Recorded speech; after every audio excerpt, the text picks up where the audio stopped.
Olá, bem-vindos ao quadro Vale Responder. Essa semana eu separei duas perguntas, uma da Elisete e uma do Juan. Vem! A primeira pergunta que eu vou responder é da Elisete, que eu achei fantástica, que ela fala: Dini, como que eu posso incorporar as posições dos braços para não ter que me atrapalhar na hora dos exercícios?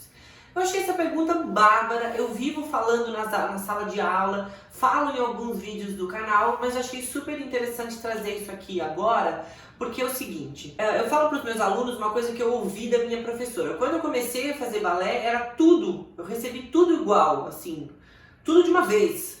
E eu não sabia fazer nada, não sabia mexer com o braço, não sabia mexer com a cabeça, não sabia decorar sequência, nada, era muita informação.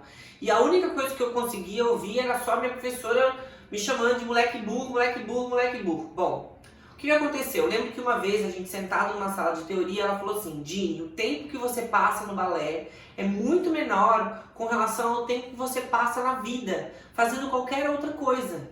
Então você precisa levar essas coisas do balé, levar essa postura para fora.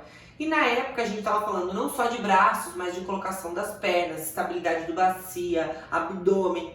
O que eu fiz? Eu amarrei fitas de cetim no meu pulso para eu lembrar em todo lugar que eu tinha que prender o abdômen, que em todo lugar eu tinha que colocar as minhas costas no lugar certo, para que eu fosse incorporando aquilo, para eu não ter que pensar aquilo na hora do exercício, para deixar na hora do exercício pensar só no exercício.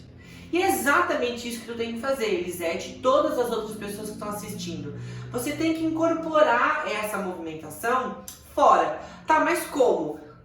Parado, incorporando, parado, pensando. Traz a mensagem para o teu corpo. Se propõe a ficar um tempo, aí, sei lá, 5 minutos, como se fosse uma meditação. Eu vou trabalhar 5 minutos as posições dos braços, pernas e minha posição de uma forma geral. Coloca uma música super legal que tu curtas e fica aí parado. Braço, e posicionamento, e pensa, e fica, sente, mudou de posição. Mais um tempo, muda de posição, mais um tempo, vai interiorizando. Ai, que besteira, Dino, nossa, nada a ver, eu vou ficar parado com o braço, não vai me ajudar? Vai porque o teu corpo vai condicionando aquele lugar, vai ficando familiar aquele lugar, e aí depois tu não vai ter que pensar disso lá. É igual assim, ó, a pessoa, quando ela tá aprendendo a escrever, ela faz caderno de caligrafia. Aí ela aprende a escrever, ela nunca mais faz caderno de caligrafia, porque ela não precisa mais, ela já sabe escrever, para que ela vai melhorar a letra dela? E no balé é a mesma coisa. As pessoas passam no iniciante fazendo um exercício numa velocidade, num time, aí elas mudam, vão, sei lá, para o intermediário, elas não querem mais fazer o exercício do iniciante. Ninguém mais quer ficar parado lá na postura, bonitinho no começo, porque agora já é intermediário. Só que é um engano isso.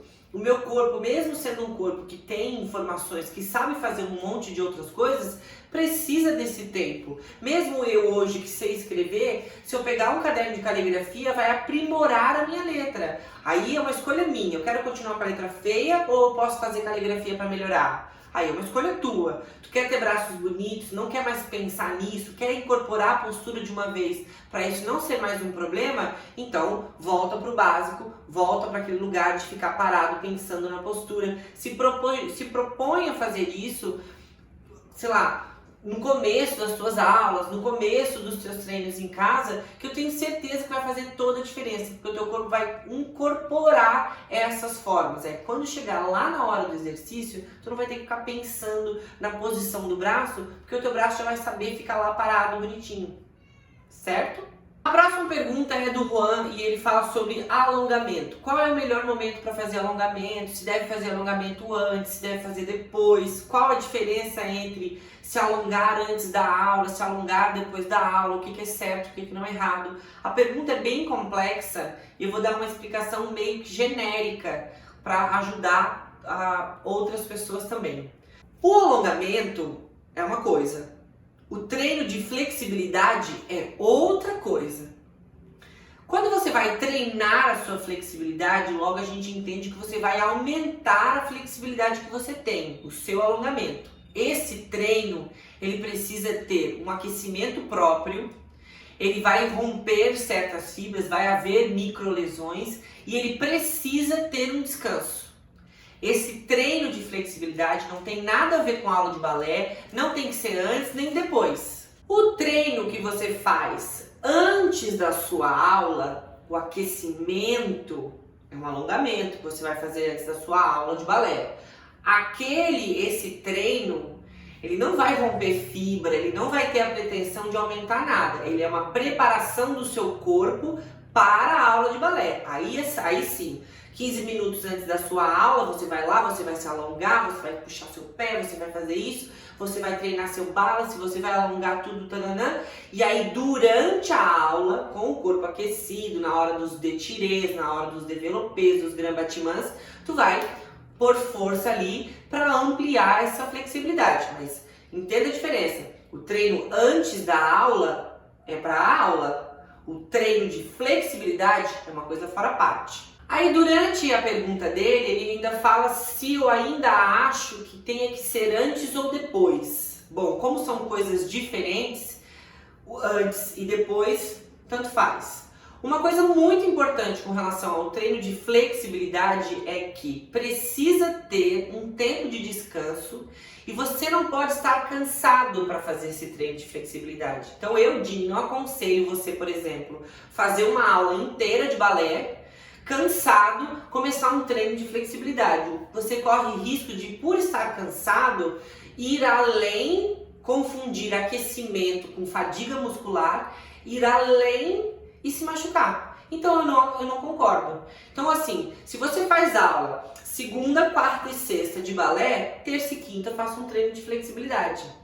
Ou então, você faz aulas todos os dias de manhã de balé e aí, eventualmente, 3 vezes por semana à tarde, faz um treino de flexibilidade.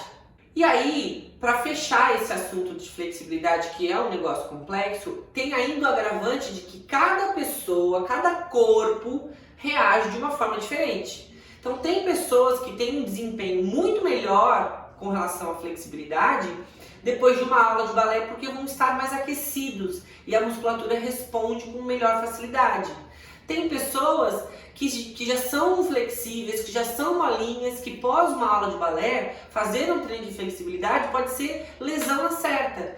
Então o que acontece, o que é legal é testar, ver qual é o melhor desempenho que tu vai ter nas várias opções que tu tem. Mas não confundir alongamento com treino de flexibilidade e quando for treinar a flexibilidade, tentar encaixar ela com o melhor desempenho. Tem gente que precisa descansar depois, tem gente que não precisa, tem gente que é legal fazer treinos que sejam ativos, tem gente que precisa de tempo de permanência. Existem muitas formas de treinar e existem muitos tipos de físico diferente. O legal é você ir testando e durante esse teste ir vendo onde o seu corpo tem um melhor desempenho para daí sim dar continuidade.